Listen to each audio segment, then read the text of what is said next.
온갖 음해에 시달렸습니다. 여러분 이거 다 거짓말인 걸 아시죠? 허풍입니다, 허풍. 누가 나에게 거울을 던질 수 있을까요?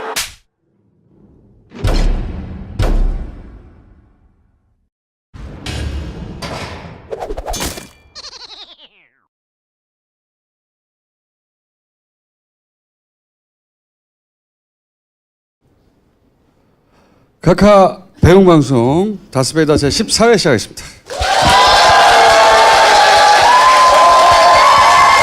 어려운 날입니다.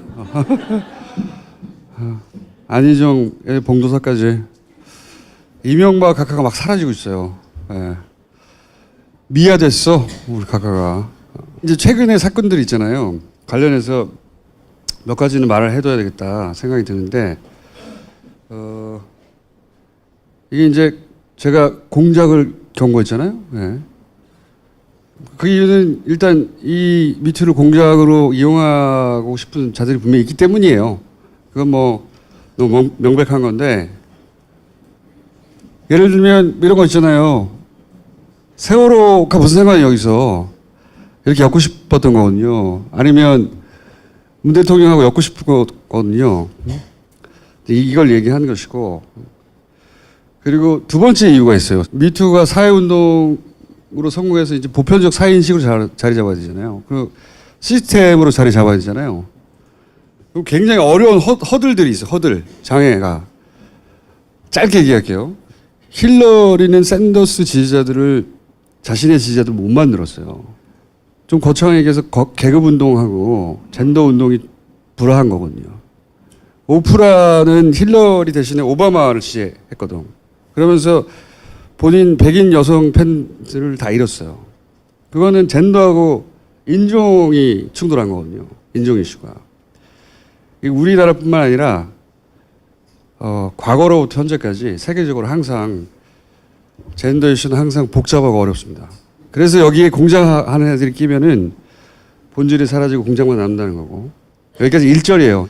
2절을 좀 더 하면 최근에 JTBC에 대한 불만이 있어요, 사람들이. 누구든 비판받을 수 있어요. 근데 JTBC는 이 젠더 이슈를 사회적인 아젠다로 설정한 거거든요. 그거는 일단 박수를 받아야 되는 거예요. 그리고 왜 한쪽 지역만 나오잖아. 왜 특정 영화 출신 배우만 나오나. 근데 그건 지금 얘기하면 안 돼요. 얘기할 때가 오겠죠. 예. 이미 나는 했기 때문에. 다른 사람들은 하면 안 돼요. 그게 분명히 한쪽에 몰려있는 건 맞아요. 근데 그거하고 별개로 이 폭로가 사회인식을 바꾸고 그 다음에 시스템 개선으로 나가는 효과를 먼저 봐야 돼요. 일단은. 의식적으로 주목해서. 근데 이게 말처럼 쉽지가 않거든. 그리고 그 둘을 동시에 받아들이는 게 굉장히 어려운 거거든요. 그게 굉장히 어렵기 때문에 그 지점에 공격의 찬스가 생기는 거예요. 그리고 그게 어렵기 때문에 점점 입을 다물게 돼 있어요. 젠더 운동사를 보면 이런 어려움을 가득해. 아주. 그래서 제 관심은 공작은 맞고 이거는 사회운동으로 기회를 살리고 모두의 지혜가 필요한 때입니다. 지금. 어떻게 돌파할 것인가. 이 두 개를 동시에 받아들이며 오늘 여기까지만 할게요. 3절이 나올 때가 있겠죠. 3절이. 그러니까 누군가는 말을 해야 하니 말하는 거예요. 씨발.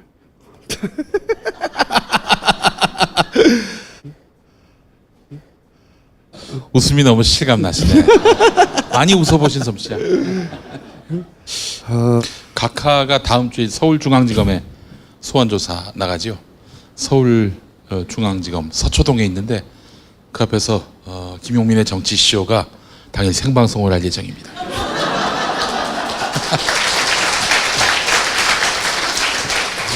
서울 103.5, 부산 105.7, 창원 90.9, 이번에 진주도 98.7로 방송하게 됐습니다.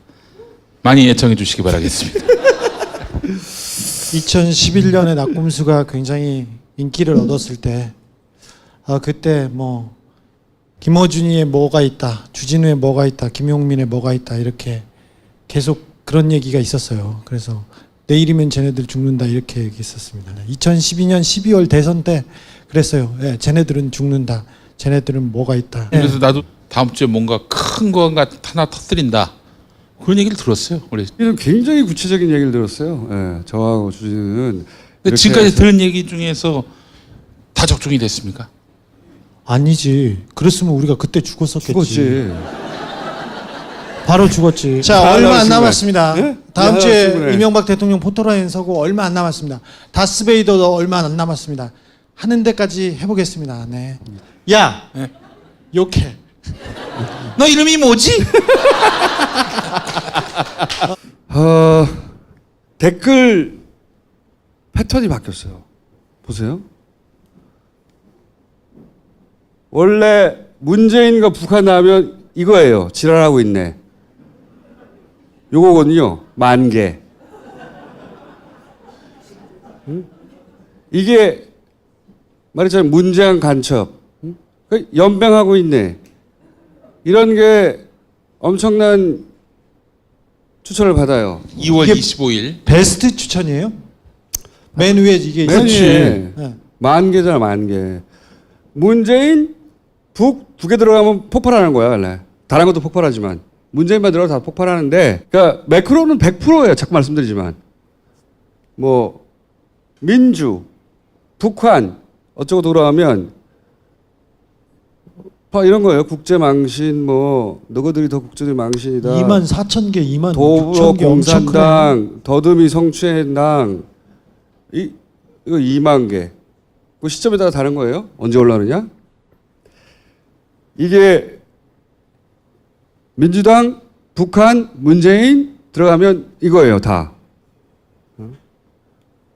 김영철, 박람, 천안함 질문 묵묵부답, 세월호는 끝까지 이용했지, 니네. 질질 끌어내는 문재양. 저런 게 대통령이냐? 이게 무조건 탑이에요. 순식간에, 새벽에. 매크로에 매크로. 댓글 공정하는 거예요. 누군가가. 총동원해서. 그랬더니, 자, 대북초상, 김정은 다 나왔어. 좋은 소식 기대할게요. 걔들 어디 갔어? 걔들 어디 갔냐고! 갑자기. 조회수. 첫 술에 배부르진 않겠죠? 오. 2,000. 야. 2,000. 확 줄었네. 댓글 알바들 징하네? 좋은 교육과 기다릴게요. 어쩌고. 스트레이트. 일주일 사이에 확 바뀌었어요. 확. 일제히 철수. 국민들이 없어진 게 아니잖아요. 똑같은 생각을 하던 국민이 어느 한순간 다 사라진다는 게 말이 돼요? 2만 몇 개였는데 2,000개로 지금 떨어지고. 자유한국당의 국민들 납작할수 비판을 하는 날이 오길 빌어봅니다. 뭐 누라가 뭐 어쩌고 북한이라고 해서 댓글이 폭발하는 게 아니거든요. 기본적으로. 이거는 일주일 상간에 변한 거예요. 최근에. 작전상 후퇴라고 봅니다. 저는. 네. 저렇게 한 번에 새벽에 올라온 기사에 한 30분, 1시간 만에 2만 명이 문재인 나가 뒤지라고 하는 사람들이, 국민들이 갑자기 사라진다는 게 말이 안 되잖아요. 똑같은 이슈인데 바뀌었어요. 그렇다고 아예 없어진 건 아니에요. 선거 시절이나 곧 붙겠죠. 여전히 미투에는 붙어 있어요. 자꾸 리마인드 하는 거예요. 누군가 있다. 누군가. 이럴 때마다 참조할 만한 사이트가 하나 새로 생겼어요. 알바고라고. 앞에 소개했던 사이트들은 과거를 누적해가지고 이상징후를 찾아내는 거잖아요. 근데 이 사이트는 현재 기준으로 갑자기 댓글 추천이 확 올라가는 글이 있을 거 아니야. 응? 비정상적으로. 예를 들어서 적폐청산 민주당 본인들이 하지 누굴 청산하니 갑자기 올라가. 그러니까 오늘 비율을 따지는 거예요. 비율. 분당 비공감수 혹은 공감수가 엄청나게 비정상적으로 올라갈 때를 찾아내는 거예요. 거기에 이런 식의 매크로가 붙은지 안 붙은지 확인하거나 그 시점에 촬영하거나 저장하거나 그런 용도로 쓸 수 있습니다. 하여튼 거대한 한쪽 축이 있어요. 이번에는 어쩔 수 없이 박근혜 때문에 뺏겼지만 또 뺏길 수는 없는 거 아니냐라고 생각하는 집단이 있어요. 아주 힘도 세고. 그리고 걔네들은 미투가 세상을 바꾸는 건 관심이 없어요. 지난주에 PD수첩이 굉장히 중요한 뉴스를 하나 냈어요. 포스코가 보신 분들도 있겠지만 싸그리 흔적도 없이 사라진 그 PD수첩이었는데 포스코가 에콰도르에서 산토스 CMI라는 회사를 인수했다는 걸 다뤘는데 800억을 이렇게 쌌어요. 액수 블랙하우스에서 다뤘는데 굉장히 중요한 뉴스인데 왜 중요한 뉴스인지 알려드릴게요. 간단하게 정리하면 이 회사가 100억도 안 돼. 아무것도 아닌 회사야. 근데 이거를 800억에 사요. 800억이라는 게 예를 들어서 지금 터지는 뭐 조단위의 자원외교 이것도 작잖아요. 근데 이 사건이 중요한 이유는 뭐냐면 처음부터 끝까지 모든 게 밝혀진 그 거의 유일한 케이스예요. 자세히 들여다보면 이걸 800억에 사는데 회사에서는 당연히 사지 말자고 그랬지. 포스코는 거대한 기업이잖아요. 이걸 왜 사냐고. 100억도 안 되는데 구멍가게거든 포스코한테 비하면. 근데 이걸 거기까지 가서 800억에 사요. 사긴 샀는데 나중에 보니까 이 800억 이 회사를 800억에 사는 것도 이상한데 EPC 이퀄티라고 하는 회사를 800억 속에 500억 주고 그 안에 들어있는데 같이 산 거예요. 이거 산다는 얘기가 전혀 없었는데 같이 산 거야. 이거 왜 샀지? 아무도 몰랐어. 근데 이 몰래 산 회사에다가 2년간 또 돈을 600억을 써요. 그리고 이 회사를 빵원에 팔아요. 빵원에 파는데 팔기 직전에 800억을 또 투자해요. 팔기 직전에. 그래서 막 어떻게 된 거 알고 봤더니 이 회사는 직원이 없어요. 주소만 있는 페이퍼 컴퍼니예요. 주소만 있는. 아무것도 없는 회사를 500억에 산 다음에 600억을 붓고 2년간 그런 다음에 800억을 마지막에 팔기 직전에 빵원에 팔기 직전에 돈을 넣어. 그러고 나서 애초에 샀던 산토스라는 회사는 원래 이 회사를 판 주인한테 되팔아요. 60억에. 이 돈이 다 사라진 거예요. 68억에. 1800억이 아니라 68억이 사라진 거예요. 전략이 이상하잖아요. 엄청나게. 알고 봤더니 돈은 스위스 계좌로 넣었어. 페이퍼 컴퍼니야. 직원이 한 명도 없는 회사에 1,몇백억을 넣은 거예요. 그 돈이 다 어디로 갔을까? 근데 이게 이 이유를 하는 이유는 세 가지인데 첫 번째는 MB가 포스코를 통해서 돈을 빼먹는 수법인 거예요. 이런 거래가 되게 많아요. 둘째는 이 수법이 자원외교하고 쌍둥이인 거예요. 싼 회사, 망하는 회사를 엄청 비싸게 사. 살 필요 없는 거 하나 끼워서 팔아. 사, 같이. 살 필요 없는 것에다 돈을 투자해, 막. 그런 다음에 그 살 필요 없었던 회사를 팔아. 좀 이따가 이제, 고기영 교수 나와가지고 설명할 텐데. 왜 우리가 지난번에 하베스트 있잖아요, 하베스트. 하베스트도 엄청나게 비싸게 샀지만 그때 쓸데없이 날이라는 정유시설을 샀거든. 날은 1달러에 산 회사예요. 1달러짜리를 1조에 샀잖아. 웃기잖아요? 말이 안 되잖아요? 1달러의 하베스트가 날을 인수했는데 그걸 1조에 산다고요, 우리가. 그런 다음에 그거를 팔아요. 그걸 판 회사는 정체불명의 회사예요, 또. 빵원에. 실질적인 빵원에. 1달러짜리를 1조에 샀다면은 1조에 산 다음에 1조를 투자하지 또 거기다가. 네. 그런 그 다음에 돈을- 실질가치 빵원에 팔지. 그 돈을 그렇게 해서 MB가 먹었다. 이 얘기를 하고 싶은 거 아니에요? 당연하지. 하지만 입증할 수가 없어요. 네. 누군가는 먹었어요. 누가 먹었는지 문제지 누군가를 먹었다고. 세 번째는 이런 뉴스가 다 안 나오잖아요. 이런 뉴스가 다 묻고 가는 거예요, 전부 다. 이명박 뉴스도 사라지고 이런 뉴스 돈 존나게 많이 사라졌는데 엄청나게 사라졌는데 다 사라지는 거예요, 다. 굉장히 중요한 부분이고 포스코는 뭐 세계에서도 초우량 회사였고 대한민국을 대표하는 회사였는데 지금 가지고 있는 돈이 거의 마이너스로 이명박 정부 초기에 13조 정도 이게 곳간에 그렇지. 쌓아놨었어요. 근데 나갈 때는 마이너스였어요. 현금이 너무 많았는데 회사가 현금 왕이었잖아, 포철이. 그다음에 지금 MB 정권 다 지나고 나가지고 거덜해놨어요. 그래서 빌딩 판대잖아, 자기들 빌딩. 산토스 CMI에 저기에 돈을 주고 돈을 빼먹고 그랬던 사람들이 아직도 포스코의 회장으로 사장으로 다 그대로 권오준. 있습니다. 권오준. 그대로 있습니다. 지금 뭐 정권이 바뀐 지 이렇게 오래됐는데도 여기는 자원외교는 아직 손도 못 보고 있는 형편입니다. 아니 저 부분은 또 이상득 저기 이명박의 형 이상득과 이상득 지역구거든, 포철이. 네 특별히 관계 있고 이상득이 다 좌지우지했는데 이상득이 오늘 올 때도 눈이 아프다고 일부러 수술을 하셨어요. 아 그래요? 네.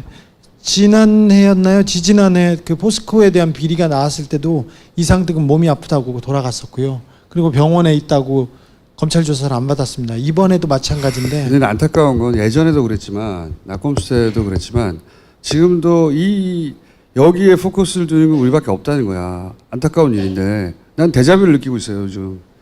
자, 그러니까 정신 똑바로 차려야 된다. 포탈만 보지 말고 정신 똑바로 차려야 된다. 포철을 보자. 네. 포철에 대한 이야기는 그래서 앞으로 계속 할 텐데 정신 똑바로 차려야 된다. 이게 쑥 지나고 나서 무슨 일이 있지 생각하기 시작하면 다 지난 다음에 당하는 거예요. 그러니까 정신 똑바로 차리고 살아남아야 한다 우리 모두가. 그래서 오늘은 구조적으로 이렇게 해먹은 거 있잖아요. 구조적으로 엄청나게 해먹었거든, 씨발. 응? 진짜 엄청나게 해먹었다고. 그 엄청나게 해먹었던 구조에 대해서 좀 얘기할 거고. 거기 들어가기 전에 주진우가 또 준비한 뭐야? 네. 이제 다스 강의 시간입니다. 아이씨. 자, 이제 다 왔어요. 다 끝났어요. 이명박이 다음 주에는 포토라인에 섭니다. 10년 동안 쫓아다녔는데. 네, 이제 결과를 볼 때가 됐습니다. 이명박이 중요합니다. 우리 사회를 망가뜨리고 여기까지 끌고 온 게 이명박입니다. 다른 것보다는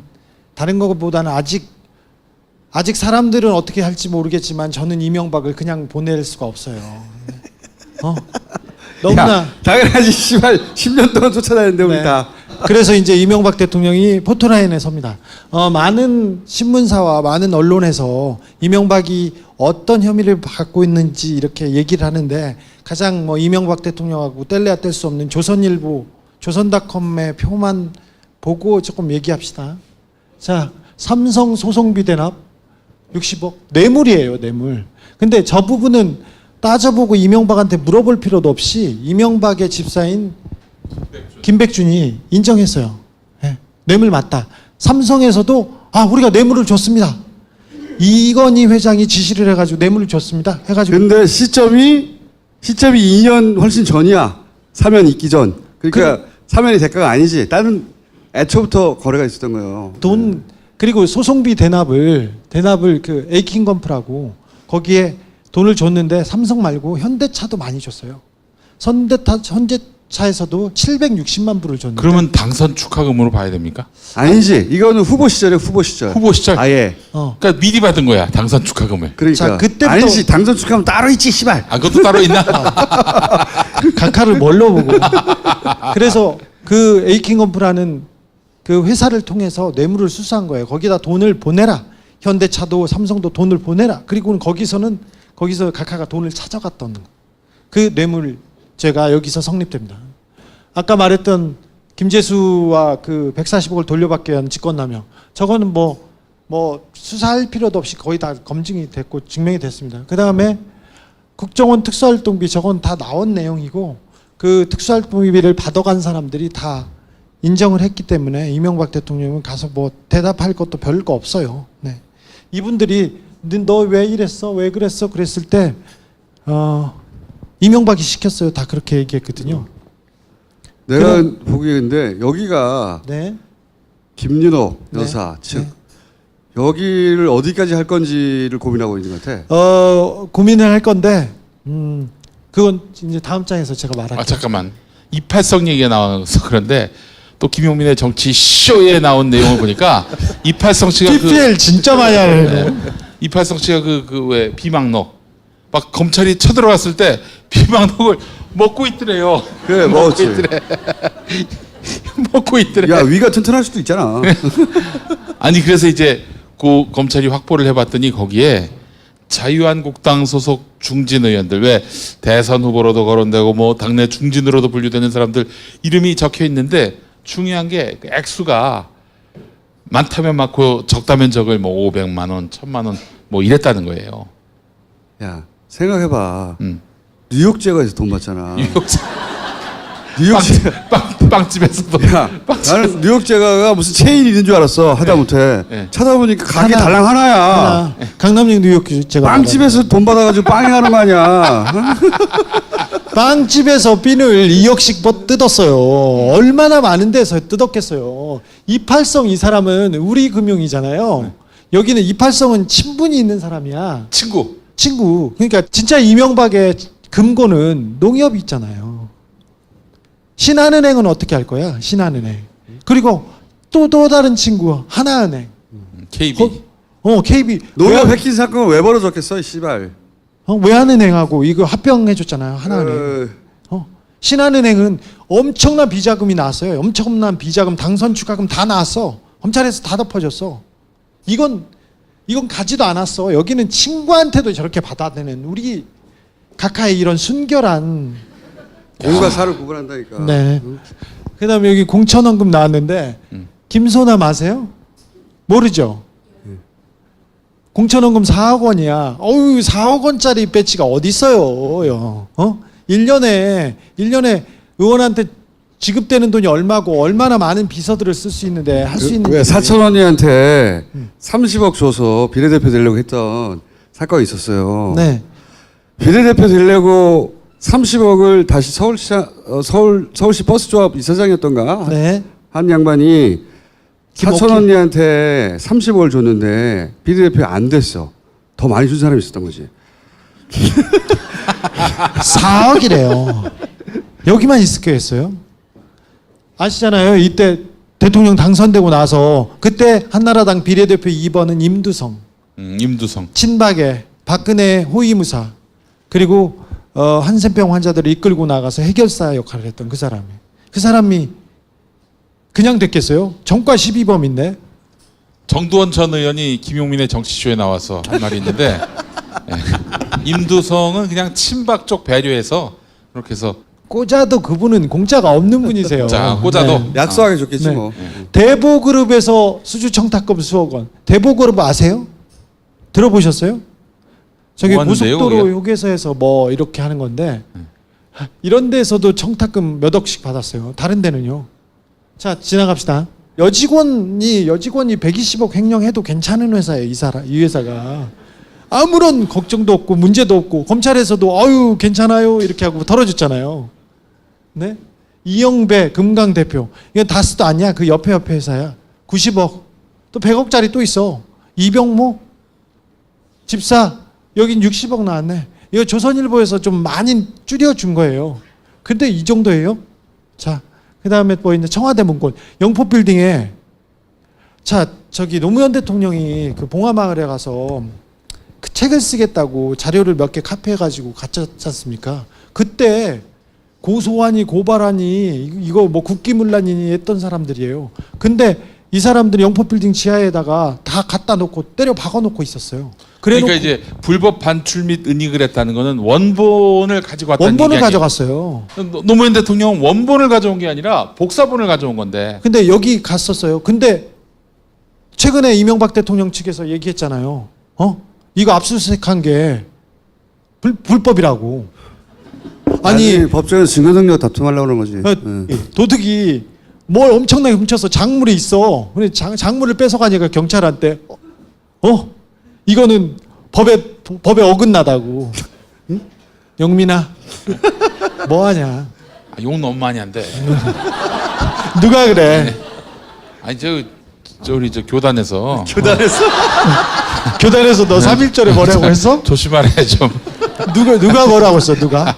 목사님들이 넘어갑시다. 넘어가. 니네 교단에서 너 나한테 야, 뭐라 그래? 그럼 한 회당 몇 번까지 가능해? 뭐 아꼈어. 3번까지만. 그 한번 해. 10은. 자, 그리고 저기 김재정 씨 부인, 그다음에 이상은 씨 모든 사람이 와가지고 이거 제 거 아니에요. 이 부동산 이명박 거예요. 이렇게 얘기했어요. 아, 지금까지 나온 것만 여기인데 이게 다가 아니고요. 뇌물 혐의에 다른 기업이 많이 있습니다. 그리고 더 지저분한 일이 너무 많아서요.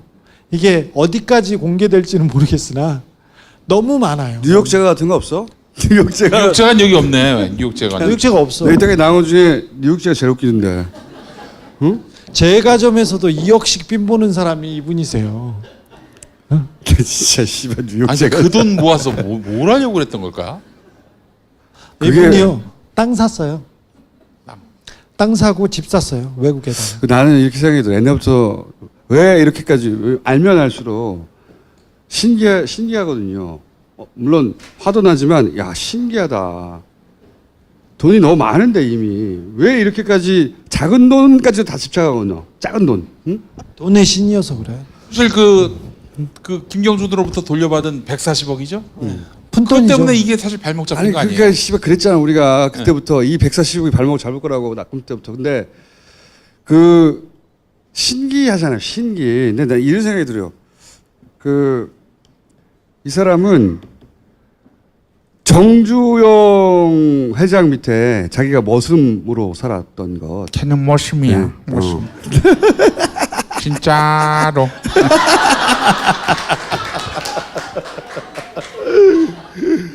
내가 보기에는 그것보다 더 부자가 되고 싶었던 게 이 아, 사람의 목표였던 것 같아. 정주영보다 부자 되는 거. 재벌이 되는 거. 네. 그러니까 우리나라에 있는 모든 재벌보다 더 재벌이 되는 것. 그래서 뭐 누가 알아준다고? 왜 그러면 차명으로 합니까? 자기 이름으로 하지. 아니 근데 어쨌든 그 돈이 10원이라도 들어올 때마다 거기 어떤 쾌감을 느끼는 것 같아. 쾌감. 그걸 잃을 때마다 너무 아파 몸이. 그렇게 만약에- 생각하지 않으면 이해가 안 가. 그렇다면 빼앗으면. 뺏어야죠. 돈 빼앗기는 거를. 이거는 사실 아무것도 아니거든. 자기가 지금 해외에 이런 사건들 있잖아요. 이건 껌. 다 잃어도 돼. 진짜 나는 저 사람들이 2억 3억을 머릿속에서 우리가 2,000원 3,000원 생각하듯이 여겼을 거라고 봐. 왜 여기 조단위가 있으니까 2억 3천은 돈으로 생각하지 않았어. 그냥 갖다 쓰는 거야. 우리가 생활비 필요할 때 조금 전기세 낼까? 뭐 이런 응? 3억짜리 이때는 몇 개 살까? 이럴 때 그냥 용돈처럼 쓰는 거야. 이게 걸린 것들은 다. 진짜 덩어리는 여기 없어요. 돈을 번다 했을 때는 다 해외에서 돈을 버는 거고 이거 그냥 용돈, 생활비, 공과비 같은 느낌인 거지. 그 이 돈으로 변호사 쓰지 왜 변호사 비용이 없다고 그럴까? 공과금 수금한 수준이었어. 10억, 20억 이런 거는 돈이 아니냐 이 사람한테는 전혀. 그 안에 죄의식도 없는 거고 그렇게 썼을 거라고 봐요. 그냥 평생 그렇게 써왔으니까 평생 차명을 해서 받아왔고 그리고 돈은 다이렉트로 뇌물은 자꾸 들어오고 저 때는 뭐 신나게 입 쫙쫙 찢어졌겠지. 용돈 많이 들어온다고. 뭐 대박이다. 여기서 하나 남은 건 나는 앞으로는 다 두 개 남았지. 해외에 있는 돈은 어떻게 할 건가 하나하고 저 김윤영 여사 여사 쪽은 어떻게 할 건가 검찰이 고민할 것 같아. 네, 다음. 자, 김윤옥 여사는 그냥 사모님이 아니었어요. 이명박보다 훨씬 목소리가 큰 사람이었어요. 이분은 공천에도 직접 관여하고 자리에도 직접 개입했었어요. 그리고 돈도 직접 받으셨어요. 국정원 특수활동비도 이명박보다 더 많이 쓰신 분이 저분이세요. 조사는 불가피합니다. 조사는 이명박 대통령 오기 전에 마무리됩니다. 근데 사법 처리는 안 할 거예요. 그러니까 거기서 부담을 느끼지. 네, 부부를 둘을 사법 처리한 전례가 없다고 판사들이 왜 전례가 없어? 이철이 장영자가 있는데. 좋은 전례였어. 에? 근데 이 사안은 좀 달라서요. 그럴 겁니다. 근데 내가 보기에는 이제는 해야 해. 네, 왜냐면 재질이 나쁘기 때문에 매우. 네, 죄질은 매우 나쁘나 뭐 포토라인에 서지도 않고 감옥에도 안 갈 가능성이 큽니다. 그렇습니다. 오늘 나오셨어요, 형? 이분은 포스코를 다 말아먹은 사람이고요. 자원외교도 이 사람이 전세기를 타고 세계를 누비면서 우리 돈을 너무 많이 쓰셨어요. 대표 저서로 자원을 경영하라. 네, 이 책을 내신 분입니다. 저분이 좀만 덜 부지런했어도, 이명박이 조금만 부지런했어도 우리 국고가 이렇게 탕진되진 않았을 거예요. 근데 지금 아프다고 저렇게 하고 있어요. 가서 말도 잘 안 하고 그냥 갈라고만 하고 있어요. 지난번에 이명박 정부 때도 저 사람 수사도 못했거든요. 100개 중에 100가지 큰 범죄 중에 가장 약한 거 하나 가지고 구속이 됐으나 그것도 병원에서 누워 있다가 나갔죠. 사선이도 병원에 누워 있다가 네. 우리가 낙검수에서 맨날 떠들어가지고 결국 감옥에 갔잖아요. 그때. 근데 화냈죠. 왜 화냈죠. 나를 그러니까. 여기에 왜 넣냐고. 가만두냐고. 그래서 저기 돈은 자기가 네. 먹는 게 아니거든. 가만히 있지 않겠다고 했었죠. 근데 저 사람도 그렇습니다. 이 사람은 구속될 가능성이 조금 더 있으나 이 사람은 고령과 지병 중이란 이유로 또 피해 나가려고 수를 쓰고 있습니다. 저 연기력 보세요, 저거. 그렇습니다. 자, 변수. 이 사람은 이명박의 큰 사위, 삼성전자 전무 이상주입니다. 이 사람은 돈을 직접 받고 만졌어요. 이명박 집안에서 돈을 직접 만지고 이렇게 다룰 수 있는 사람은 몇 없습니다. 한 사람이 이상주입니다. 근데 이 사람은 삼성, 그러니까 우리나라 거대 가장 큰 비례축이라고 얘기하는 이명박과 삼성, 거기를 이어주고 거기에서 거래를 하던 그 사람입니다. 저 사람은 한 번이 아니라 몇 번 불려가서 얘기를 하고 했습니다. 검사 출신이에요. 어찌 될지 모르겠지만 저 사람은 잡아야 된다고 생각해요. 삼성이 빼주겠지. 삼성이 걸려 있는 게 그게 이 사람의 약점이자 그 다음에 가장 큰 강점이에요. 아까 40억 뇌물죄로 퉁쳤잖아요. 삼성같이 거대 기업이 아니 정유라한테 말 사주고 뭐 하는데도 수백억씩 줬는데 돈을 그렇게 원하는 이명박한테 그 이명박의 BBK 사건을 무마해주기 위해서 삼성은 외국 공무원을 매수해서 삼성에 취업을 시켜줘요. 그리고 죄를 없애줍니다. 그리고는 계속해서 어떤 사안마다 이명박한테 요구했고 그때마다 이명박은 돈을 받아갔어요. 가장 중요한 사람이 이 사람이에요. 중요한 근데 이 사람. 사람이 가장 중요하다고 몇 번 얘기했지만 이 사람이 삼성 매니기 때문에 빠져나갈 가능성이 높다고 봐. 네. 그래서 이 사진을 박았습니다. 중요합니다. 잊지 말아야 됩니다. 국민들이 관심을 다른 데 두잖아요. 그러면 이명박은 빠져나가요. 국민들이 관심이 있어서 지금 포토라인에 서는 거지 이명박을 잡으려고 하지도 않았어요. 이명박을 어떻게 잡느냐. 국가원수 둘을 어떻게 감옥에 쳐넣느냐. 왜 못 쳐넣어. 전두환도 있고 노태우도 있었잖아. 이철이 장영자도 있고. 너 왜 그래? 너 교단에서 뭐 하고 왔어? 아, 욕해야 되나? 왼쪽은 김석환입니다. 에이킹건프의 변호사. 전두환의 변호사였고요. 그 다음에 이명박의 변호사였고 이건희의 변호사였어요. 윤창중의 변호사. 윤창중의 변호사였어요. 이 사람이 진짜 뒤에 있는 숨은 실세입니다. 자, 제가 있는 로펌에다가 이명박이 돈을 보내라. 현대 삼성 다 돈을 보내라고 하고 거기서 돈을 가져갔어. 이명박이 받아갔어요. 10억 저기다가 꿈쳐놓으니까 이명박이 김백준 보냈다는 거 아니에요? 돈 내놓으라고. 그 10억을 받아온 거예요. 받아오라고 했죠. 근데 저 사람. 유명한 분이니까 아주. 자, 근데 김석환은 미국 시민권자고 안 움직이고 있어요. 그리고 삼성하고도 걸려 있고 이명박하고도 걸려 있고 내가 가면 진짜 큰 게 터진다고 할 거예요. 삼성하고 관련 있어. 그죠? 당연하지. 홍석현과 삼성과 관련이 있어요. 그래서 저 사람이 그 사법 처리가 안 될 가능성이 커요. 자, 이상주와 저 사람은. 그 옆에 사람은 김재수 총영사. 저 사람은 다스의 돈을 받기 위해서 이명박 심부름을 하기 위해서 변호사였다가 LA 총영사가 됐어요. 근데 미국 시민권자야.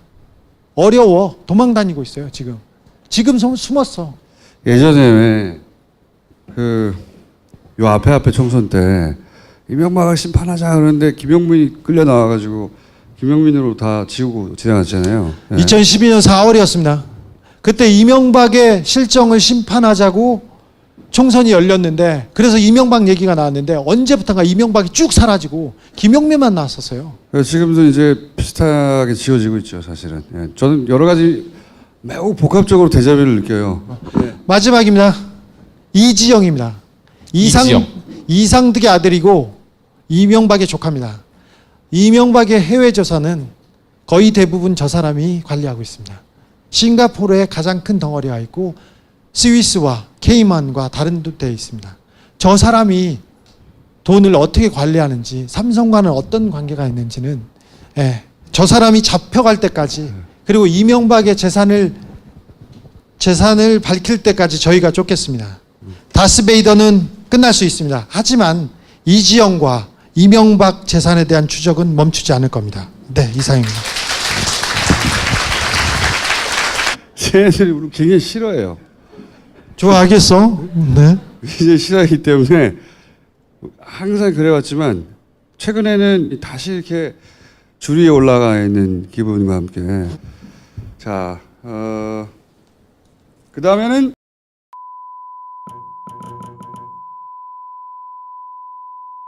PPL 시간이 돌아왔습니다. 착한 콜 대리운전, 기부로 아름다운 동행을 꿈꾸는 착한 콜 대리운전. 네, 착한 콜 대리운전 이용해 주시면 고객님들께서 지정해 주시는 단체로 이용 금액의 일부를 기부해 드립니다. 안전하게 귀가하고 우리나라 살맛 나는 나라로 만드는 착한 콜 대리운전. 우리 MB가카가 돌아오는 수요일에 이제 소환되지 않습니까? 귀가가 되겠지만 만약에 바로 영장이 청구된다면 어떡하겠습니까? 주차장에 차를 세워두고 한 30년 40년 뒤에 와서 가져갈 수는 없는 거 아니겠습니까? 착한 콜 대리운전 이용하시면 바로 집으로 보내드립니다. 수도권은 1800-9998, 기타 지역 전화번호는 지역마다 다른가 봐요. 굿콜.kr로 확인하실 수 있습니다. 착한 콜 대리운전뿐 아니라 착한 콜 꽃배달, 착한 콜 퀵 서비스도 있습니다. 많은 이용 바라겠습니다. 자, 미공 유산균 사랑, 미공 유산균 사랑. 예. 여러분, 자유한국당 원내대표 누굽니까? 사실상 김성태 아닙니까?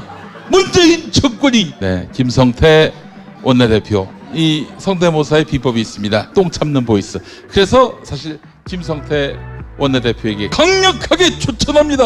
사실상 추천합니다. 미공 유산균 사랑. 나를 위한 헌정 유산균, 미공 유산균 사랑.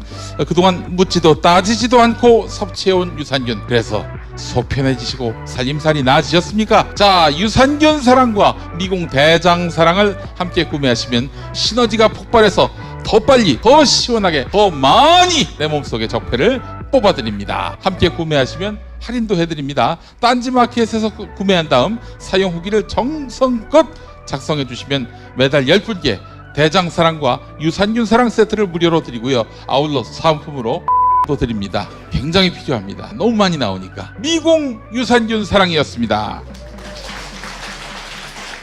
자, 다스베이다 1회 때 이 자리에서 나는 다스라는 노래로 축하 공연했던 밴드 제8극장 기억하십니까? 막 헤드뱅잉 해가지고 앞에 계신 분들이 다음날 식사를 못했어요. 비듬을 다 먹어가지고. 3월 10일 이번 주 토요일 저녁 7시 컨트리 음악 공연을 한다고 합니다.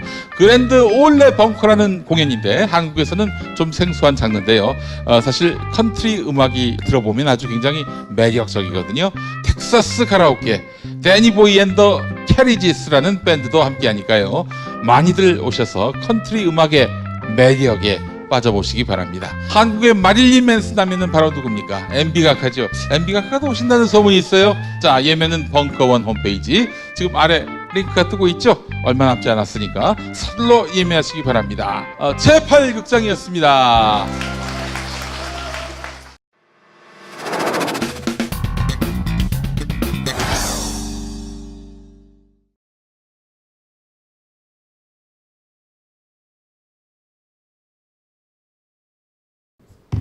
안월구 청장님, 고기영 교수님 모시겠습니다.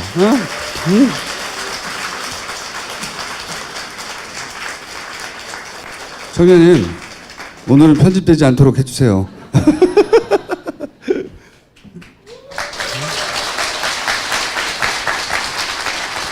자, 고기영 교수님은 자원곡물공사가 이제 공중분해돼. 이 뉴스도 모르는 분이 많네. 공중분해되거든요. 그리고 그 얘기와 함께 아까 말씀드린 구조적으로 해먹는 거. 포스코 사안을 포스코의 디테일이 아니라 그냥 패턴에 대한 이야기 잠깐 하실 거고. 안홍구 청장님도 구조적으로 해먹는 거. 구조적으로 해먹는 거의 사례를 오늘 한 가지 좀 디테일하게 들고 오셨어요. 우리은행 아까 얘기했잖아요. 이팔성 돈 20억 준 사람. 예? 그 양반이 대빵일 때 벌어진 일이에요. 예. 자, 가주십시오, 청장님. 제가 먼저 할까요? 잘해주세요. 지금 말씀하신 대로 이분들이 구조적으로 이걸 했는데 국내에서 하고 해외에서도 하고 했는 사례 중에 하나를 지금 소개할까 하는데요. 야, 복잡하다 이거. 좀 복잡할 것 같은데 사실 그렇게 복잡하지 않습니다. 쉽게 한번 설명해 볼게요. 제발. 우리 은행의 그 이팔성 씨가 2008년부터 2008년 6월부터 우리은행 그 지주 회장이 되시죠.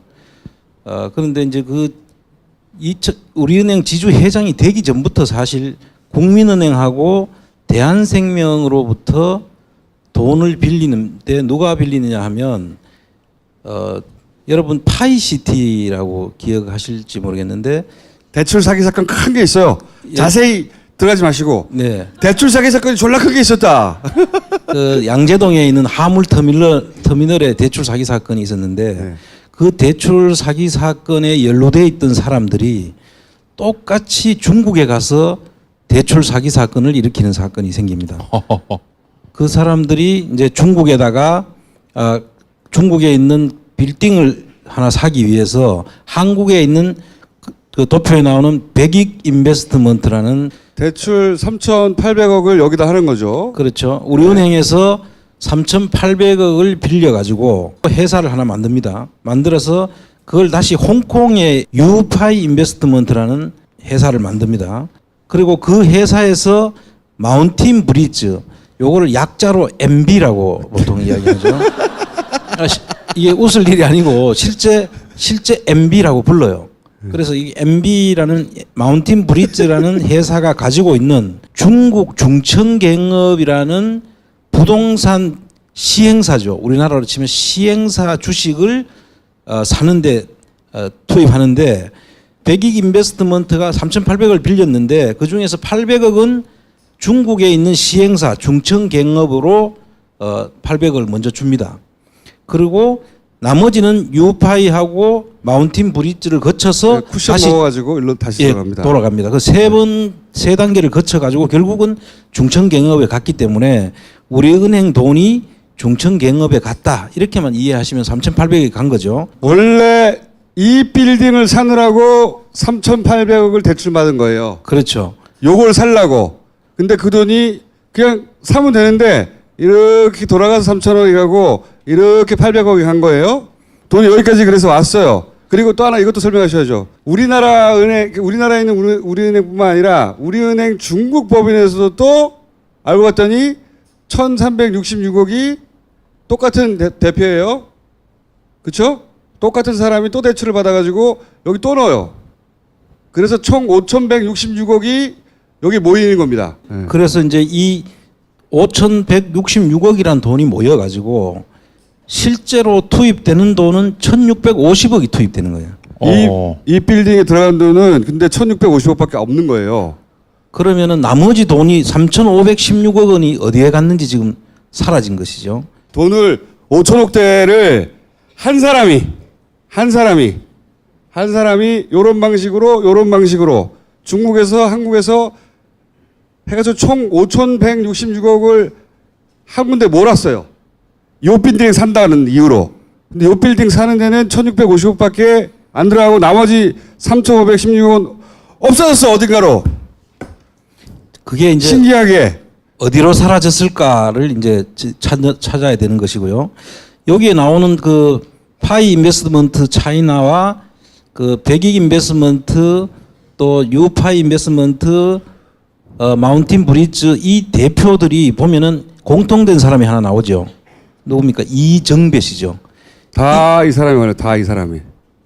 그런데 이분이 누구냐 하면 파이시티를 대출 사기를 하고 인허가했는데 돈 줘가지고 MB 실세들한테 돈 줬다고 해가지고 감옥에 가 있는 사람이에요.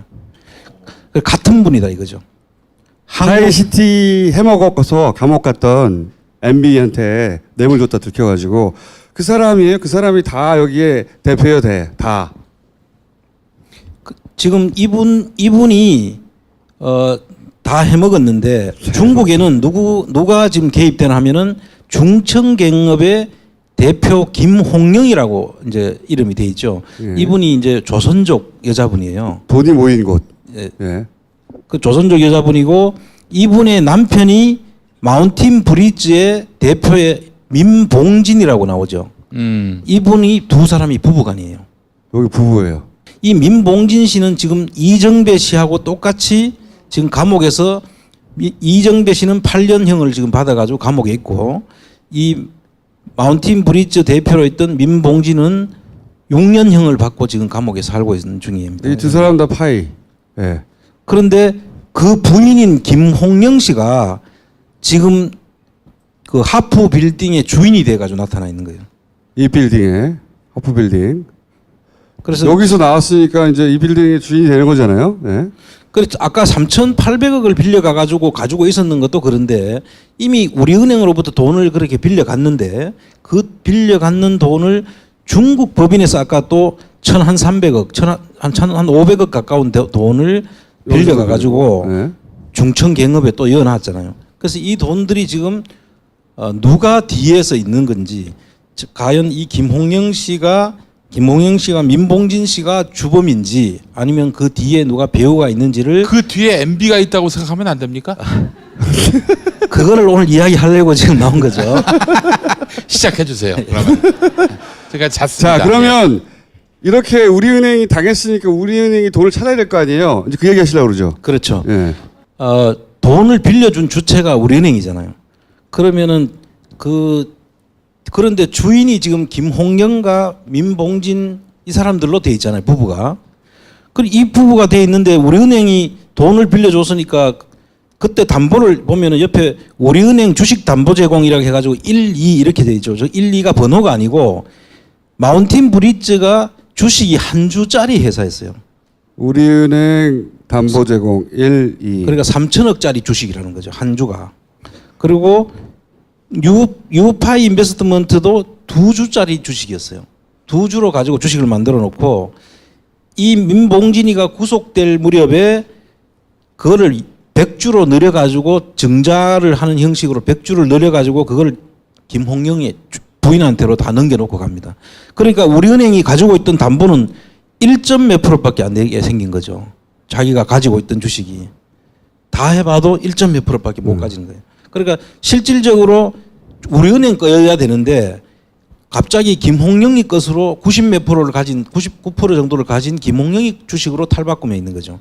그래서 우리은행이 그것이 우리 거라고 해서 이제 받으려고 하는데 우리은행이 돈을 찾아와야 되지 않겠습니까? 3,516억은 어디 갔다고 하더라도 1,650억이라도 저걸 찾아와야 되는데 그걸 찾기 위해서 우리나라의 그 김현장이라는 법무법인을 시켜가지고 찾는데 결과적으로 김현장에 들어간 돈이 약 한 300억 정도 법무법인에 들어가면서 결국은 김홍영이 앞으로 지금 소유주가 돼 있어요.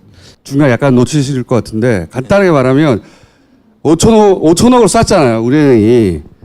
그러면 저 건물이 우리은행 꺼야 되잖아요. 한마디로 말하면 이런저런 사고가 나도 3천억은 사라졌어도 1,600억은 지분을 가지고 있다니까 1,600억이라도 자기 꺼야 되잖아요. 근데 우리은행은 자기 게 없어요 지금. 없어진 거죠 완전. 5천억이 다 날아가고 아무것도 없는 거예요.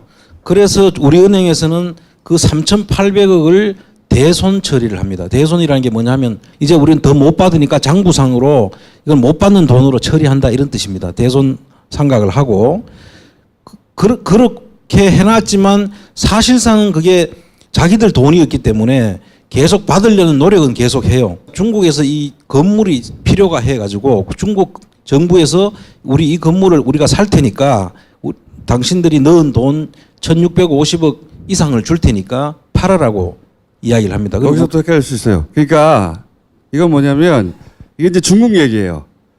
중국에서 중국 정부가 이 건물을 사려고 했던 거예요. 이 건물이 입지가 좋고 해가지고. 근데 중정부에서 봤더니 1,600억이 걸려 있잖아요.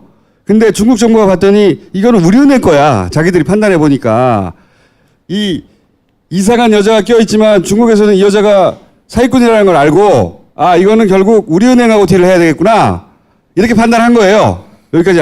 예. 그래서 그 하프 빌딩 밑에 보면 중국 공안 조사 내용이라는 말이 나오는데 여기서 이제 그 김홍영이 주식으로 돼 있기는 하지만 조사를 해보니까 소유권을 넘기는 과정에서 그 중국 판사를 외수를 해서 김홍영이 앞으로 넘어갔으니 이거는 실제는 김홍영이 것이 아니다. 우리은행 것이 맞다라고 중국 정부는 판단을 하고 있는 거예요.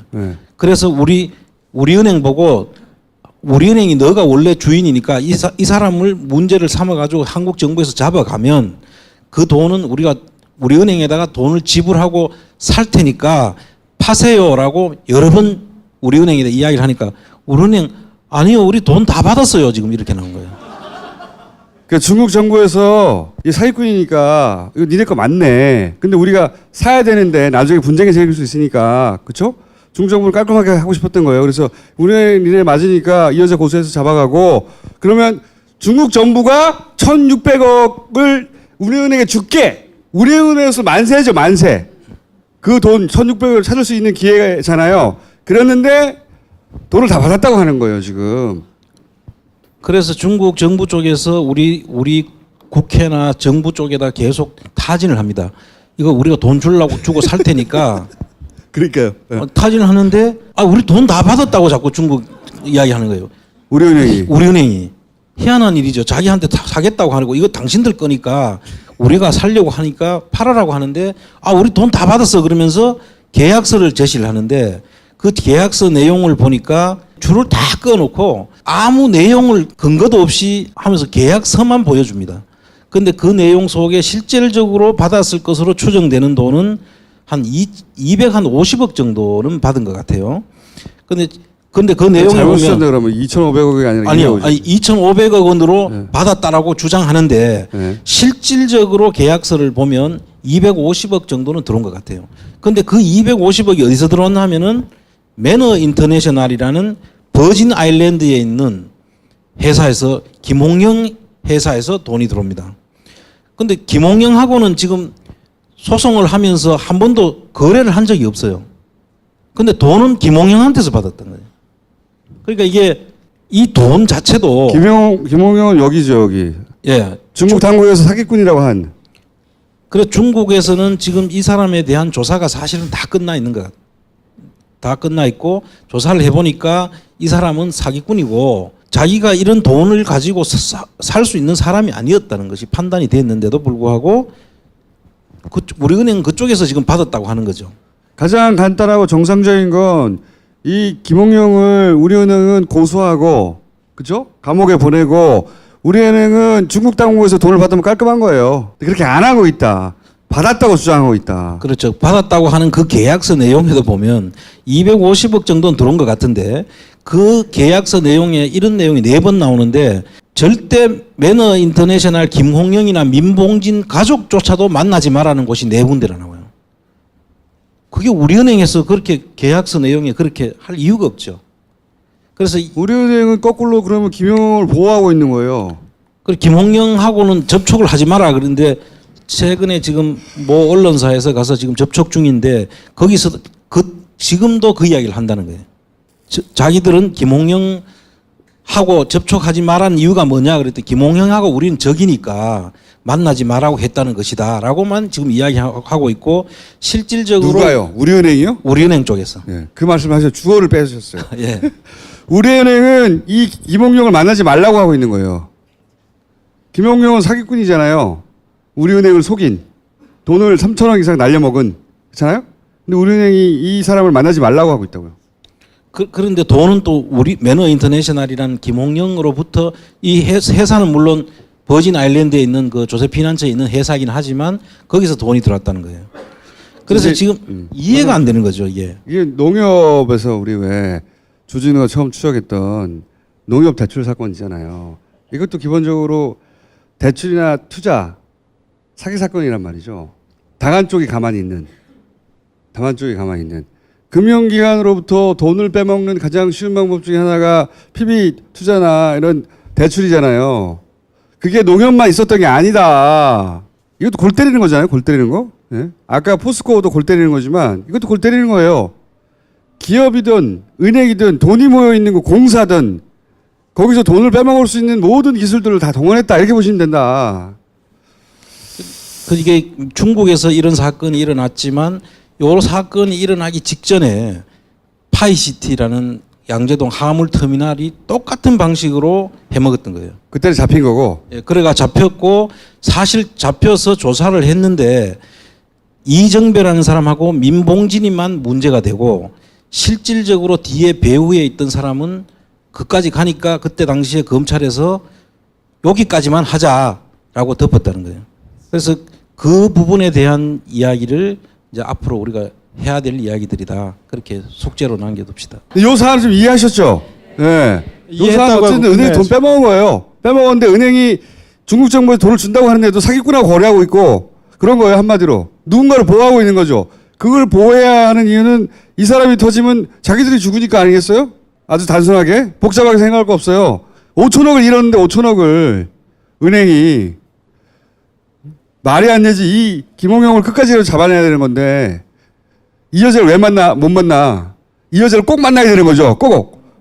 자기들이 못 만나면 기자들이라도 찾아가서 잡아내야 될 사람인데 만나지 말라고 하잖아요 지금.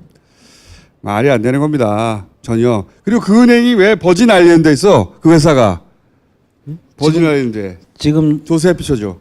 지금 보면 버진 아일랜드 나오죠. 바베이도스 나오죠. 홍콩 나오죠. 케이만, 싱가포르 나오죠. 전부 우리가 조세 피난처의 자금 흐름이 흘러가는 곳에 그냥 바로 그냥 주면 되지. 왜 그렇게 삥삥삥 돌려가지고 그렇게 들어올 이유가 첫째 없잖아요. 중국에 투자하면 그냥 바로 투자하면 되는 것인데. 가장 간단한 거는 돈 대출 받아가지고 이렇게 가면 되는 거예요. 이렇게.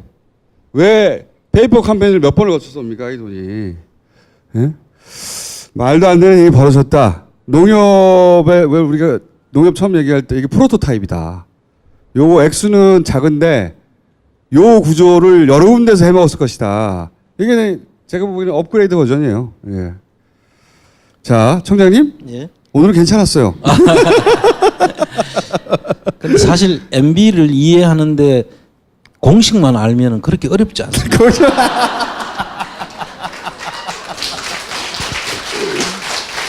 자, 그러면 두 번째 공식. 아까 교수님 제가 앞에서 잠깐 포스코 사례 얘기했거든요. 쓸데없는 회사를 비싸게 사고 하베스트하고 약간 비교했는데 그 공식을 좀 말씀해 주세요. 공식을 기본적으로.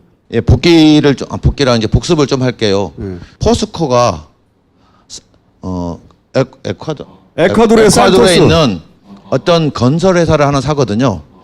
그게 산토스라는 회사인데 800억에 그 회사를 사요. 원래 한 100억 정도의 가치가 있는 회사라 그러는데 800억 중에 한 500억 정도는 그런데 300억은 그 회사를 사는 데 돈을 쓰고 500억은 이상하게 그와 아무 관계없는 페이퍼 컴퍼니에 일을 사는데 500억을 써요. 에코티스. 예. 네, 아까 말씀드린. 그래서 말하자면 산토스하고 에코티스라는 회사를 껴서 삽니다. 그리고는 페이퍼 컴퍼니이기 때문에 사업이 없어요. 내용이 없잖아요. 직원도 없고. 예. 근데 한 2, 3년 있다가 그걸 되파는데 되팔기 직전에 다시 증자를 합니다. 거기다 돈을 다시 넣어요. 그게 얼마였죠? 그게 800억이고 그 정도는. 그 사이에 있는 게 600억이고 예. 1,400억을 아무 일도 안 600억 하는 플러스 800억을 돈을 넣고 그걸 팝니다. 얼마에 파냐면 제로에 팔죠. 빵원에 팔아요. 빵원. 예. 증자를 왜 했는지도 모르겠고요. 무슨 사업이 있었으면 사업 자금으로 돈이 필요하면 증자가 필요하기도 한데 페이퍼 컴퍼니이기 때문에 그럴 필요가 없었거든요. 더욱 이상한 거는 뭔가 이유가 있었다고 칩시다. 600억, 800억을 넣어야 되는 이유가 있었겠죠. 그러면 그냥 계속 갖고 있어야 되는 거 아닌가요? 왜 또 팔아요 그거를? 빵원에. 어쨌든 그렇게 해서 1,400억이란 돈이 이렇게 사라집니다. 그리고 정작 산토스 본체도 현지에 있는 다른 업체한테 팔아요. 그 현지에 있는 업체라는 게 기업이 아니고요. 자본금 80만 원입니다. 80만 원짜리에서 네, 80만 원짜리 회사에다가 팔아요. 몇 달 생긴 지 몇 달 안 되는 회사. 네. 네. 직원도 없어. 이게 이제 포스코의 내용입니다. 네. 그러니까 투자된 돈이 페이퍼 컴퍼니 사면서 들어갔던 처음에 500억, 그다음에 중재하면서 600억, 800억 이게 날아갔고 처음에 샀던 산토스에 들어갔던 300억 정도가 거의 제로에 팔면서 다시 날아갔고 이게 이 돈을 다 날린 거예요. 굉장히 심플하게 했죠. 이렇게 복잡하지 않고. 근데 사실 포스코는 지금 해외 사례고 국내에도 그런 사례들이 많죠. 지금 얘기하지 말아주세요. 헷갈릴 수 있으니까 네. 규모는 다르지만 포스코가 산토스 CMI라는 회사를 사는 과정에서 일어났던 일을 하고 석유공사가 하베스트를 사면서 일어났던 일이 거의 유사합니다. 신기할 정도로 유사해요. 그래서 가만히 생각해 보니까 이게 유사할 수밖에 없겠구나. 뭐냐면 대충 해외 기업을 산다는 명분으로 돈이 나가는 패턴이 비슷해 보여요. 지금 오늘도 사실은 이것도 비슷합니다. 이거는 이제 기업이라는 이런 걸 끼고 있지는 않지만 이상한 형태로 돈을 유출을 해가지고 결국은 못 찾고 그리고 그거는 대손 처리하고 날도 마찬가지거든요. 하베스트 입장에서 보면 대손 처리가 된 거예요. 기업은 회계 정리를 해야 되니까요. 그렇게 해서 마치 어쩔 수 없이 팔았는데 못 찾는 것처럼 지금 돼 있습니다. 대출을 사기 당했거나 투자를 실패했거나 이런 방식. 근데 그 일들은 다 해외에서 일어나. 해외에서 못 찾는 거예요. 어디 가는지 몰라 씨발 누구도. 거기 이제 하나만 더 보태면 캐나다가 주로 이 일을 하는 나라가 돼 있어요. 보면 지금 아까 말씀하신 하베스트도 캐나다 회사죠.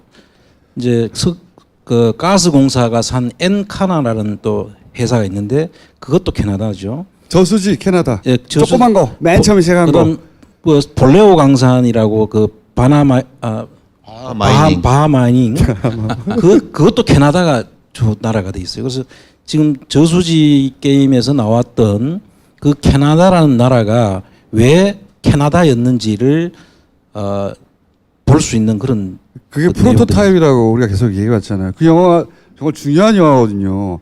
요렇게 시작했다라고 흥행이 안 됐어, 씨발. 꼭 봐야 되는데 사람들이. 아니, 여기 분들은 다 그거 알아요. 기출 문제 나오면 다 맞출 수 있어요. 언제 정도는 한번 뭐. 다스 경시 대회를 한번 했으면 좋겠어요. 다스 경시 대회.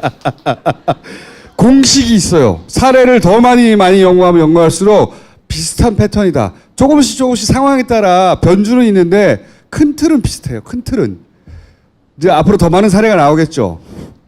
그리고 이 사례들의 패턴을 찾아서 여기서 돈을 찾아야 진짜를 잡는 겁니다. 이명박 지금 겨우 100억, 뇌물 100억이거든요. 100억. 지금 국내에서 검찰이 확인한 게 겨우 100억. 여기는 껌값. 100억은 잔 흘리고 간 돈이에요. 여기. 밖에서는 비교가 안 돼요. 액수가.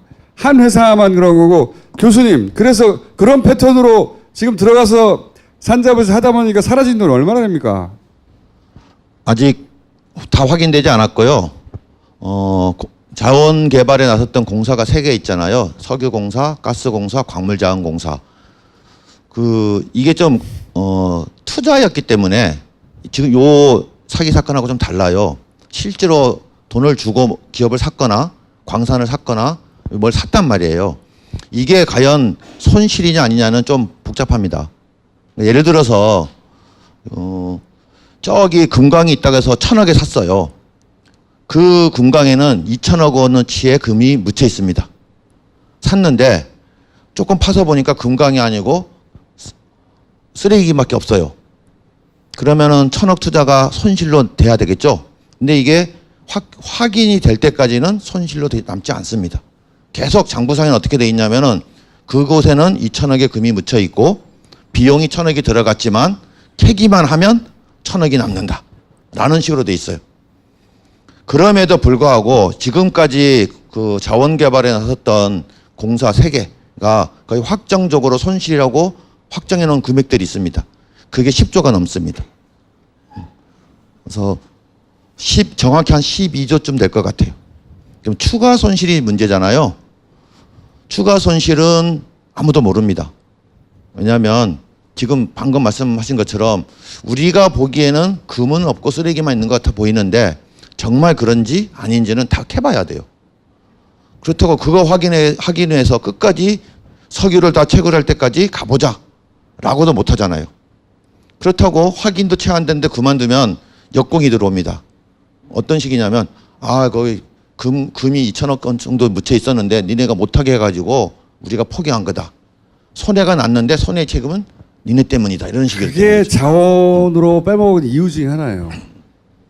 어떤 특정 시점 확정하기 어렵거든 이게 계속. 자원이라는 게요. 좀 그런 얘기도 있는데 생각해 보면 왜 자원 개발에 이렇게 열을 올렸을까? 물론 이게 추측이긴 합니다만은 자원은 투자한 돈이 회수하는데 굉장히 시간이 오래 걸려요. 한 20년, 30년. 그러다 보니까 빼먹기 좋아서. 추측이긴 한데 사기치기 딱 좋아요. 왜냐하면 정부는 5년이지 않습니까? 5년 동안 돈을 빼먹었다고 티가 안 나는 사업. 왜? 나중에 돌아올 거라고 주장하면 되니까. 이게 딱 적합한 산업 중에는 자원 쪽이에요. 실제로 그런 얘기 많이 했습니다. 네. 초기에 투자를 했는데 당장 회수되기를 바라는 것은 무리 아니냐. 뭐 이렇게 얘기를 했었어요. 그렇게 할 수 있다는 걸 알고 거기서 한 거예요. 거기. 그리고 또 해외에서 이루어졌기 때문에 우리나라 형사권이 안 미치죠. 그리고 실제로 세무조사도 할 수 없고 또 검찰이 수사도 하기가 힘들어요. 왜냐하면 해외 기업들이 다 끼어 있기 때문에 그 나라의 협조를 받아야 되거든요. 그래서 아까 말한 기간도 장기간이지만 또 그 우리나라에서 조사도 수사도 하기 어려운 그런 상황을 아마 물색했던 거 아닌가 이런 생각까지 듭니다. 또 하나는 수치상으로 조작이 가능해요. 자원은. 예를 들어서 이런 겁니다. 2천억짜리인데 2천억을 투자했습니다. 혹은 2천억짜리인데 4천억 투자했다 합시다. 그러면 투자 잘못한 거 아니냐. 아니 2천억짜리 금강을 캐려고 4천억을 투자하는 바보가 어디 있어. 이런 거죠. 근데 문제는 그 금강에 2천억 어느치에 금이 묻혀 있는지 2조 원어치에 금이 묻혀 있는지는 기준에 따라 달라집니다. 무슨 얘기냐면 똑같은 금강인데 어떤 사람은 2조 원어치 금이 묻혀 있다고 주장할 수 있고 어떤 사람은 2천억 어치의 금밖에 없다고 주장할 수 있다는 거예요. 이렇게 주장할 수 있기 때문에 봐라. 우리가 2조짜리 금강을 4천억에 산 건데 왜 우리가 잘못됐다고 그러는 거냐. 이렇게 주장할 수 있는 분야. 이게 또 자원입니다. 좀 복잡하죠? 안 복잡해서 사기치기 딱 좋아요. 사기치기. 그렇게 빠져나가고 있는 거고요. 하지만 그중에 하베스트는 어쨌든 날이라고 하는 걸 통해서 사례가 분명히 드러났기 때문에 패턴을 포스코하고 비교할 수가 있게 된 거죠. 아직도 그렇게 비교할 수 없이 계속 돈만 들어가는 것들이 많이 있고 그러면서 공사가 이제 예를 들어 자원공사는 그래서 지금 날아간 거죠. 그렇게 빼먹고 다 날아가가지고 돈이 없어가지고 문 닫아요. 회사가. 날린 거지. 다 빼먹고. 세금을. 씨발. 야, 3회 한 번 해줘. 용민아. 오늘은 좀 기자분들이 많이 오신 것 같아서 오늘은 좀 자제하겠습니다, 여러분. 용서해 주시기 바라겠습니다. 지금 우리 총수님께서 말씀했듯이 광물자원공사는 아주 심각합니다. 그래서 그 광물자원공사의 자본금이 2조 원이에요. 근데 2조 원 다 까먹고 지금 한 마이너스 1조 원 정도 돼 있습니다. 3억을 까먹은 거예요, 그럼? 네. 3억이라. 근데 문제는 3조. 3조. 야, 3억 줘요. 정도는 뉴욕제가에서 해결해.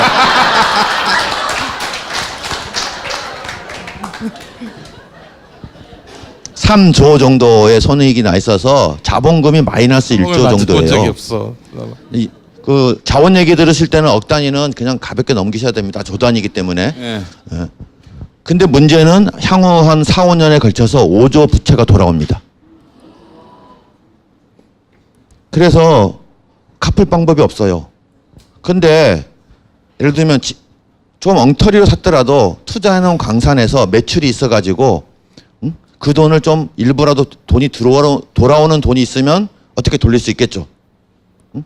근데 그 광물자원공사가 투자한 가장 금액이 큰 게 볼레오라는 그 멕시코의 구리광산이고요. 또 하나는 마다가스카르라는 섬이 있어요. 아프리카에 보면 거기에 보면 암바톱이라는 이제 광산이 있는데 돈은 계속 들어갔는데 생산은 아주 미미하거나 아예 없거나 합니다. 그 얘기는 뭐냐면 매출로 돌아올 돈이 없다는 뜻이에요. 그런데 부채는 5조 원이 돌아온단 말이에요. 순차적으로. 지금 당장은 올 5월에 5억 달러를 갚아야 되거든요. 5천억. 그 돈 없습니다. 진짜 방법 없어요. 누군가 돈을 빌려주기 전에는 유일한 방법은 이겁니다. 여기서 돈 빌려서 저쪽 5천억을 갚는 거죠. 그럼 신규로 돈을 5천억을 빌려와야 되는데 지금 광물자원공사가 파산 직전에 있다는 것은 세상이 다 알아요. 어느 누구도 신규로 돈을 대출해 주지 않습니다. 그래서 문제가 되고 있는 상황이고 그래서 지난 며칠 전에 저희 TF에서 긴급 회의를 했어요. 그래서 이 문제를 어떻게 처리할 거냐. 사실은 좀 더 시간을 두고 왜 이런 문제가 생겼는지, 그다음에 그 과정에서 혹시 부정한 짓을 한 사람이 있는지 책임자도 처벌하고, 그리고 앞으로는 어떻게 해야만 이런 일이 반복되지 않고 재발하지 않을런지 보완책도 만들어야 되거든요. 좀 시간이 필요한데 너무 급해요. 지금 당장 3월이나 4월 중으로 새로운 부채를 받아와야 되는데 이거 못 받으면 그냥 도산합니다. 바로. 네, 그런 상황에 와 있습니다. MB한테 구상권을 청구할 방법은 없을까요? 야, 입증을 해야지 그 구상권이 입증을 해야 청구되지. 그래, 입증이 안 되는데. 강상 개발을 할 게 아니라 MB 개발을 해야죠. MB 개발에 숨겨진 것을 개발해서 찾아내야죠. 자, 오늘 여기까지 할 텐데 초반에 이게 좀 정신을 똑바로 차려야 되는 거예요. 응? 여차하는 순간 하다가 다 사라지고 묻히고 그래요. 자원 개발에 관해서 하나만 하나만 말씀하시고. 이게 절대 뭐 몇 달 조사해서 알 수 있는 사안들이 아닙니다. 왜냐면 돈이 조단이지 않습니까? 응? 1,000억, 2,000억도 잡아내려면은 몇 달씩 조사를 해서 겨우 그 윤곽을 알 수가 있는데 조 단위로 들어간 사업이고, 그리고 저는 좋게 해석해주고 싶어요. 예를 들면 자원 개발 정말 잘해보려고 했다가 투자 실패한 사례라고 봐주고 싶습니다. 근데 그렇게 보기에는 너무나 설명이 안 되는 부분이 이상한 구석이 너무 많아요. 그러니까 자꾸 의혹이 생기는 겁니다. 그래서 그런 의혹들을 앞으로 긴 흐름을 가지고 끈기 있게 추적을 해야만 됩니다. 그러려면 여러분들이 계속해서 이게 관심을 갖고 응원을 해주셔야 돼요. 안 그러면 어떻게든 이거 조기종결을 하려고 할지도 모르거든요. 그래서 계속 응원을 좀 부탁드리겠습니다. 감사합니다.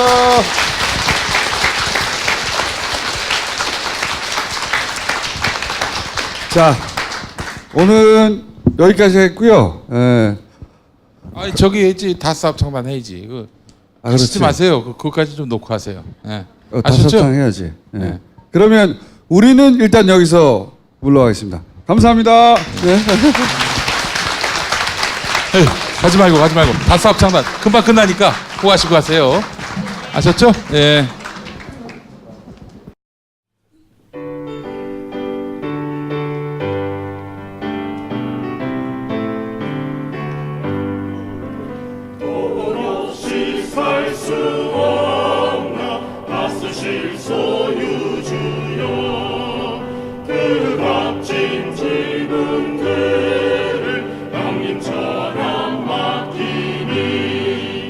MB의 지시바